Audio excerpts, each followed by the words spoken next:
Hello, तो आपका फिर से वेलकम है मेरे यूट्यूब चैनल पे, जहाँ पे आप लोग देख रहे हैं मैथ्स का सिलेबस। ठीक है, तो हम लोग सीडीएस का मैथ्स कर रहे हैं और मेरे आखिरी वीडियो में हमने स्टैटिस्टिक्स पार्ट कंप्लीट किया था और हम ट्रिग्नोमेट्री आज शुरू करने वाले हैं। आज ही मैं ट्रिग्नोमेट्री ख़त्म भी कर दूंगा। तो ट्रिग्नोमेट्री में हमको क्या देखना है, हमारे है ये 5 टॉपिक ट्रिग्नोमेट्री में जो आज हम लोग कंप्लीट करेंगे। तो चलो शुरू करते हैं हमारे पहले टॉपिक से। ये रहे, ये है हमारा पहला टॉपिक।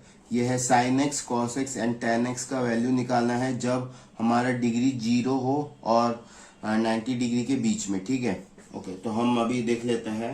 सबसे पहले हम लोग देख लेते हैं साइन फंक्शन। ठीक है, सबसे पहले हम लोग देख लेते हैं साइन फंक्शन। हमारा साइन फंक्शन क्या है, वो है हमारा साइन एक्स। ठीक है, हमारा साइन फंक्शन साइन एक्स है। तो हमको ये साइन एक्स हमारा होता क्या है, हम पहले वो देख लेते हैं।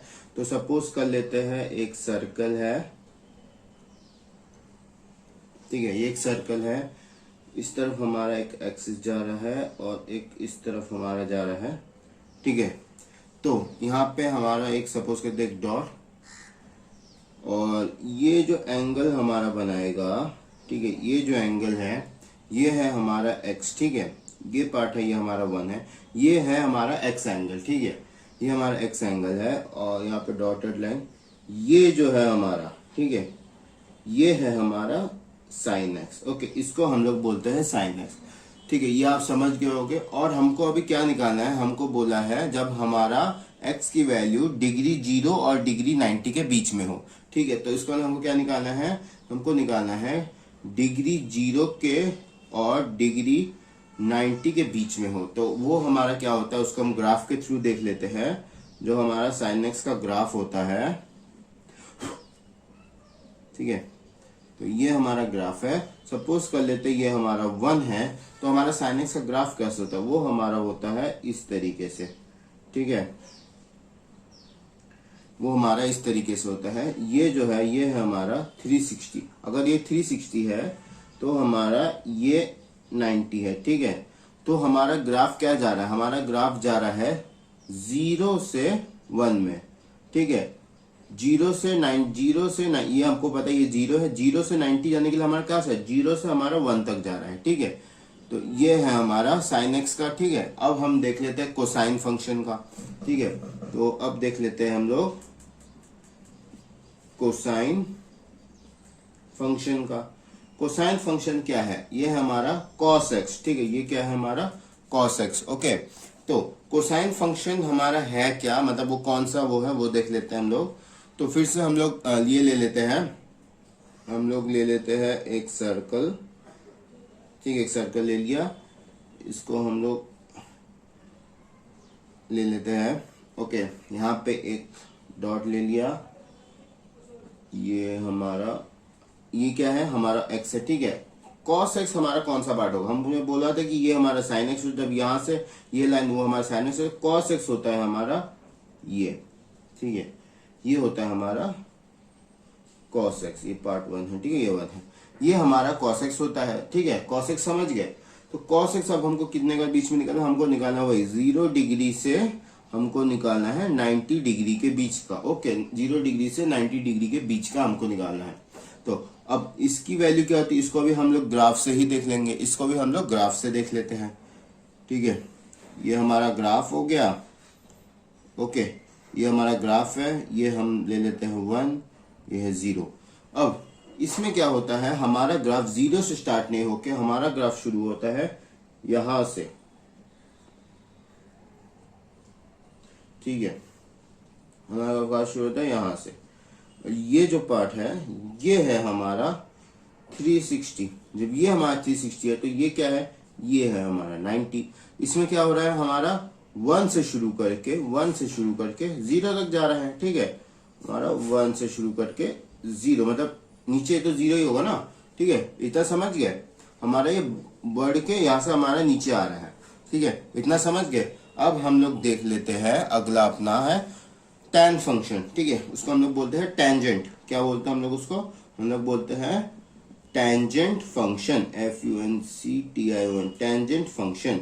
ठीक है, टेंजेंट फंक्शन मतलब हमारा tan x। ठीक है, tan x हमको किसके बीच में निकालना है, tan x हमको निकालना है 0 डिग्री और 90 डिग्री के बीच का, 0 डिग्री एंड 90 डिग्री का बीच का निकालना है।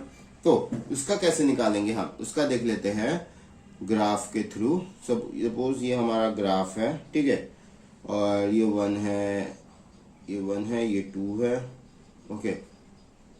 तो tan का ग्राफ हमारा कैसा होता है, तो tan का ग्राफ हमारा होता है कुछ इस प्रकार से, ठीक है।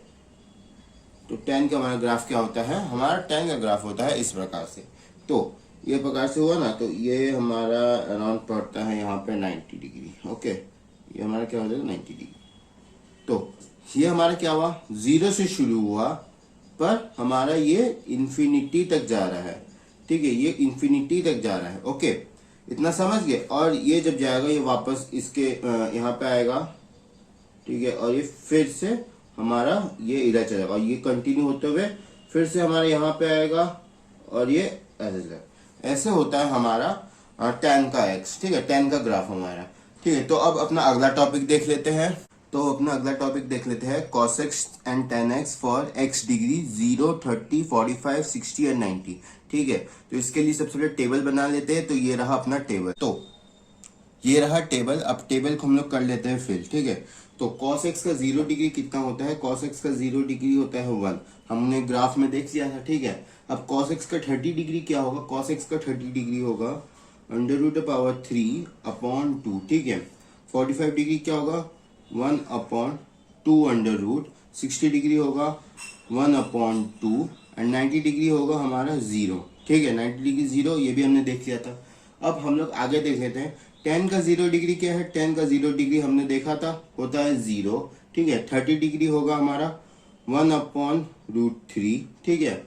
हमारा 45 डिग्री हो जाएगा 1 एंड हमारा 60 डिग्री क्या होगा, 60 डिग्री हो जाएगा हमारा √3, ठीक है। और हमारा 90 डिग्री क्या होता है इनफाइनाइट, जैसे हमने tan की टेबल में देखा था कि हमारा वो सीधा ऊपर चला जाता है, ठीक है, हमारा वो सीधा ऊपर चला जाता है। तो हमारा क्या होगा tan, ओके। यहाँ पे मैं आपको एक और चीज बता देता हूँ। अगर आपको cos x का याद रखना है तो आप ये याद कर सकते हो, आपने अगर sin x का याद किया है तो उसका ऑपोजिट ही हमारा हो जाता है, ठीक है। sin x का ऑपोजिट हो जाता है हमारा cos x, ठीक है। और अगर आपको tan x का याद रखने की कोशिश करना है, अगर आपको tan x का याद करना है तो वो हमारा क्या हो जाता है, वो हमारा हो जाता है sin x upon cos x, ठीक है। tan x का कैसे याद करोगे आप लोग, sin x upon cos x, okay. तो अब अपना अगला टॉपिक देख लेते हैं। तो हमारा अगला टॉपिक है सिंपल ट्रिग्नोमेट्रिक आइडेंटिटीज। तो हमारे 6 सिंपल ट्रिग्नोमेट्रिक आइडेंटिटीज होते हैं। तो ये 6 मैंने यहाँ पे लिख रखा है। अब मैं इन 6 को डिफाइन करके आपको बताता हूँ, ठीक है। तो इसको हम लोग लिख सकते हैं CSC एक्ट, हाँ, ठीक है। तो हमारा ये क्या हो जाएगा, ये हो जाएगा हमारा 1/sin θ, ठीक है। इतना समझ गए। अब ये हमको मिला क्या है, इसमें हमारा एक कंडीशन है, ये हमारा तभी होगा जब हमारा sin θ हमारा नॉट इक्वल टू 0 होगा, ठीक है। ये आपको पता होना चाहिए, हमारा जब नॉट इक्वल टू 0 होगा। अब हमारा अगला देख लेते हैं sec θ। अगला क्या है हमारा sec θ, ठीक है। sec θ क्या होता है अपना, sec θ होता है 1/cos θ, ठीक है। इसमें भी आपको एक चीज रखना, हमारा जो cos θ होगा वो हमारा नॉट इक्वल टू 0 होना चाहिए, ठीक है। अब हम देख लेते हैं अपना अगला जो है, अब हम अपना अगला देख लेते हैं, वो है हमारा cot θ। cot θ हमारा क्या होता है, cot θ हमारा होता है 1/tan θ, ठीक है, 1/tan θ। इसमें आपको क्या चीज रखना है, हमारा tan θ हमारा डिफाइन नहीं होना चाहिए, ठीक है, एंड ना ही तो हमारा वो 0 होना चाहिए। tan θ ना ही अपना डिफाइन होना चाहिए, ना ही हमारा डिफाइंड होना चाहिए और ना ही हमारा 0 होना चाहिए, ठीक है। इतना समझ गए। अब अपना अगला है sin θ।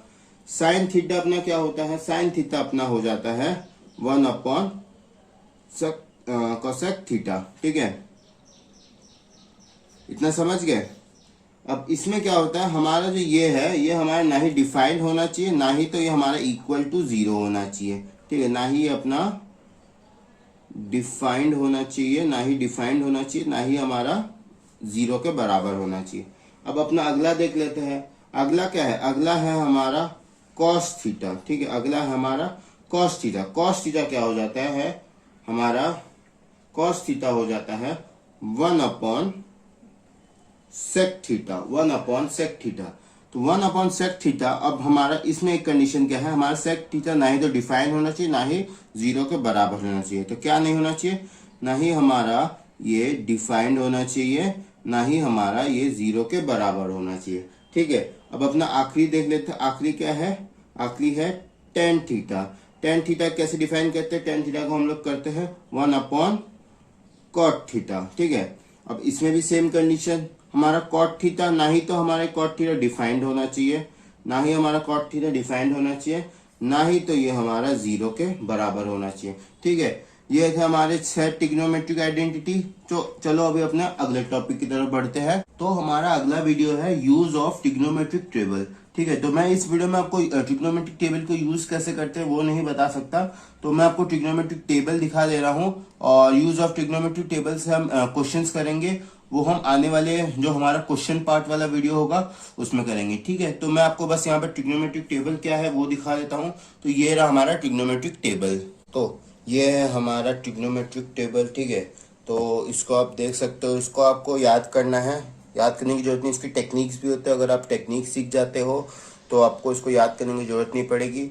तो ठीक है, हम इसको यूज़ करेंगे हमारे जब हम क्वेश्चन वाला पार्ट करेंगे CDS का, मैथमेटिक्स का। तो ठीक है, अब फिर आगे बढ़ते हैं हमारे अगले टॉपिक के लिए।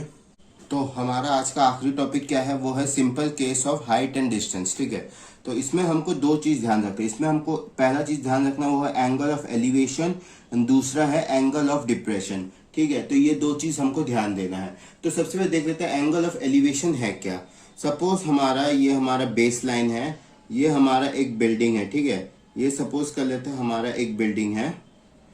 ओके, तो अगर आप यहाँ पे खड़े हो, अगर आप यहाँ पे खड़े हो, ठीक है, और आप कितने एंगल से इस बिल्डिंग के टॉप को देख रहे हो, ठीक है, कितने एंगल से इस बिल्डिंग के टॉप को देख रहे हो, वो हमारा हो जाता है एंगल ऑफ एलिवेशन।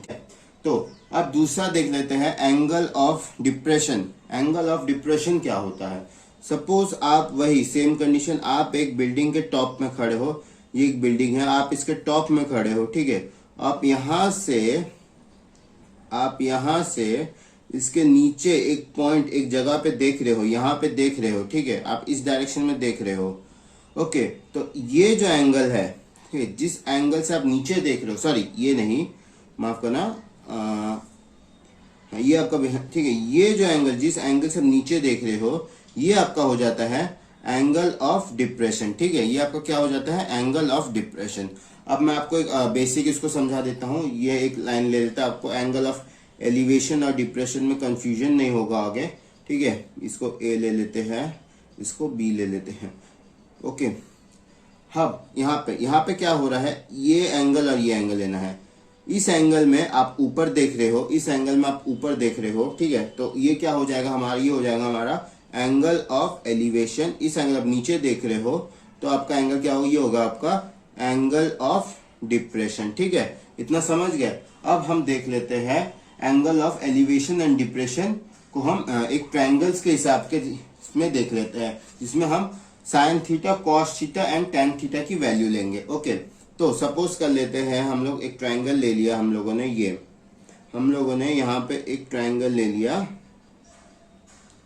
इसको। ठीक है, ये हमने एक ट्रायंगल ले लिया, ये हमारा है A, ये हमारा है B, ये हमारा है C। ठीक है, ये है हमारा एंगल थीटा। इसको हम लोग L ले लेते हैं, इसको H ले लेते हैं, इसको B ले लेते हैं। तो हम लोग क्या करेंगे, हम लोग देख लेते हैं in triangle ABC, in triangle ABC। ठीक है, हमारा साइन थीटा क्या हो जाएगा, हमारा साइन थीटा क्या होगा, आपको पता है साइन थीटा क्या हो जाता है, ये हो जाएगा हमारा H/L। ठीक है, ये क्या हो जाएगा हमारा ऑपोजिट साइड अपॉन हाइपरट्यूनियस। ठीक है, ये हमारा साइन थीटा हो जाएगा। अब अगर हमको निकालना है कॉस थीटा, ठीक है, अगर हमको निकालना है कॉस थीटा, तो कॉस थीटा क्या हो जाएगा हमारा, कॉस थीटा हो जाएगा हमारा बेस अपॉन हाइपरट्यूनियस। क्या हो जाएगा, बेस अपॉन हाइपरट्यूनियस। और अगर हमको क्या निकालना, और अगर हमको निकालना पड़ जाए टेन थीटा, ठीक है, तो हमारा टेन थीटा क्या हो जाएगा, टेन थीटा हमारा हो जाएगा हमारा ऑपोजिट साइड, मतलब H अपॉन बेस। बेस क्या है हमारा B। ठीक है, ये हमारा हो जाता है sine x, cos x and ten x. ठीक है, मतलब टेन थीटास। ये हमारे थीटास निकल गए ट्रायंगल के बेसिस पे। अब हम एक और एग्जांपल देख लेते हैं।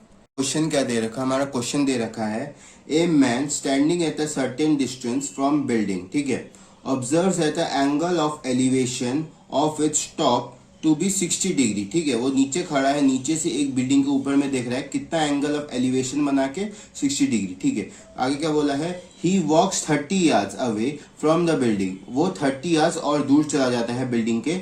Now the angle of elevation of the building to the top, ठीक है, अब एंगल ऑफ एलिवेशन कितना हो जाता है, जब वो 30 yards और बिल्डिंग से दूर चला जाता है तब हो जाता है उसका 30 डिग्री, ठीक है। अब हमको फाइंड क्या करना है, how high is the building, हमको बिल्डिंग की हाइट फाइंड करनी है। हमको क्या फाइंड करना है, हमको बिल्डिंग की हाइट फाइंड करनी है। तो हम लोग सपोज कर लेते हैं हाइट, हम लोग हाइट को सपोज कर लेते हैं x, ठीक है, हाइट हमारा x है और हमारा जो डिस्टेंस जितना वो पहले था, ठीक है, जिस एंगल में उसने 60 डिग्री दिखा वो डिस्टेंस हम लोग सपोज कर लेते हैं हमारा डिस्टेंस क्या लेते हैं, d ले लेते, ठीक है। तो अब हम देख लेंगे सब हम लोग, चलो हम लोग एक एग्जांपल ले लेते हैं। ये हमारा बिल्डिंग है, ठीक है, ये हमारा बिल्डिंग है, ओके, ये बिल्डिंग हो गया। यहाँ पे वो बंदा पहले खड़ा है, ठीक है, यहाँ पे बंदा पहले खड़ा है और वो यहाँ से बिल्डिंग के टॉप पे देख रहा है, ठीक है, वो यहाँ से बिल्डिंग के टॉप पे देख रहा है, कितने के एलिवेशन में, 60 डिग्री के एलिवेशन पे, ठीक है। तो ये हमारा क्या है, यही तो निकाल, ठीक है, ये हमारा डिस्टेंस है, ओके, ये हमारा डिस्टेंस है। अब हम हाइट ले लेते हैं, ये हमारा हाइट, ठीक है, ये हमारा हाइट जो हमको h फाइंड करना है, ओके, जो हमको h फाइंड करना है, ओके। अब वो क्या बोला, वो 30 yards और दूर गया, वो कितना गया, 30 yards, ठीक है, 30 yards वो बंदा और दूर गया यहाँ से। अब उसका एंगल कितना बन रहा है, 30 yards दूर जाने पे उसका एंगल ऑब्वियसली कम हो जाएगा, कितना था, 30 डिग्री, ठीक है। जब वो 30 yards दूर गया तो उसका एंगल कितना बन रहा है, 30 डिग्री टॉप पे। तो अब हमको सॉल्व करना है इसको। अब हम इसको सॉल्व कैसे करेंगे, अब हम ये देख लेते हैं, ठीक है, हमारा tan 60 डिग्री कितना होता है, tan 60 हमारा होता है √3, ये आपको पता है कि tan 60 हमारा √3 होता है, ठीक है। जब हमारा tan 60 √3 होता है तो tan 60 का हम tan थीटा का क्या लिख सकते हैं, tan थीटा हम लिख सकते हैं h/d, ठीक है, h/d लिख सकते हैं, मतलब हाइपोटेन्यूज जो उसका ऑपोजिट, हाइपोटेन्यूज जो उसका ऑपोजिट है, ऑपोजिट वाया बेस, ठीक है, ये लिख सकते हैं हम tan 60। तो tan 60 हमारा ये है 30 डिग्री इज इक्वल टू √3 को हम ऐसे लिख सकते हैं h/d इक्वल टू √3, इसको ऐसे लिख सकते हैं। इसको हम लोग फर्दर, इसको हम लोग d को इधर रख देते हैं और इसको हम लोग ऐसे लिख सकते हैं, d इधर चला गया, नीचे आ जाएगा तो हमारा ऐसा हो जाएगा h/√3, ठीक है, d हमारा h/√3, सॉरी ये इधर आ जाएगा। तो यहाँ पे देख लेते हैं, हमको यहाँ पे क्या दिया है, 60 डिग्री, तो tan 60 हमारा हो जाता है, tan 60 हो जाता है हमारा √3, ठीक है, tan 60 √3 हो जाता है। tan थीटा को हम लोग क्या लिख सकते हैं, h/d, ठीक है, मतलब ऑपोजिट साइड बाय बेस, तो वही हमने h/d इज इक्वल टू √3 लिख दिया, ओके। तो अब d को इधर ले गया, इसको इधर ले आया, तो हमारा d का वैल्यू क्या होगा, d इज इक्वल टू हमारा हो गया h/√3, ठीक है। अब हम आगे देख लेते हैं, अब हम निकाल लेते हैं tan 30 डिग्री। tan 30 डिग्री का हमारा क्या होता है, tan 30 डिग्री का होता है हमारा 1/√3, tan 30 डिग्री का होता है हमारा 1/√3, ठीक है। अब हम tan 30 डिग्री को ऐसे लिख सकते हैं, हाँ, h में नीचे आएगा d+30, क्योंकि डिस्टेंस उसका बढ़ गया था, ठीक है, वही हमने किया है, हमने क्या किया है, डिस्टेंस दिया है, इसको हमने ऐसे लिख दिया d+30 हमारा, क्योंकि हमको d तो पता नहीं है, ठीक है। अब हम इसको अब कर लेते हैं आगे सॉल्व, इसको हम आगे सॉल्व कर लेते हैं।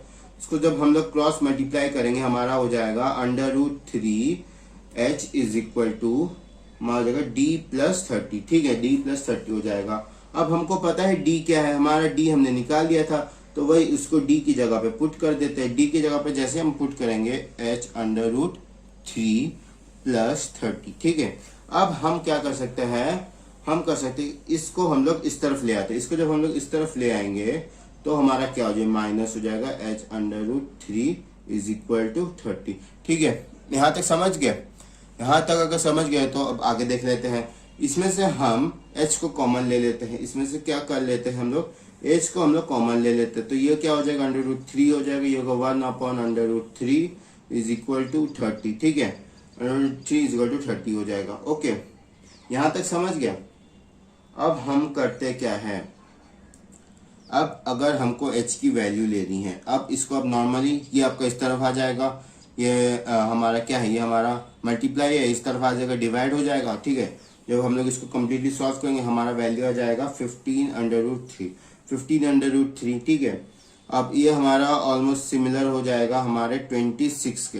तो हमारा जो हाइट है वो है हमारा 26, ठीक है। इसको हमने यार्ड्स में लिया तो हम हाइट को भी यार्ड्स में ले लेंगे, 26 यार्ड्स, ठीक है। ये हमारा हाइट हो गया है। तो यही तक था हमारा वीडियो। अगर आपको वीडियो पसंद आया तो लाइक शेयर एंड सब्सक्राइब कर देना और प्लीज़ कमेंट कर देना, क्योंकि आपके कमेंट से ही मेरे को मोटिव मिलता है आगे वीडियो बनाने के लिए। तो शुक्रिया और मिलते हैं हमारे अगले वीडियो पे।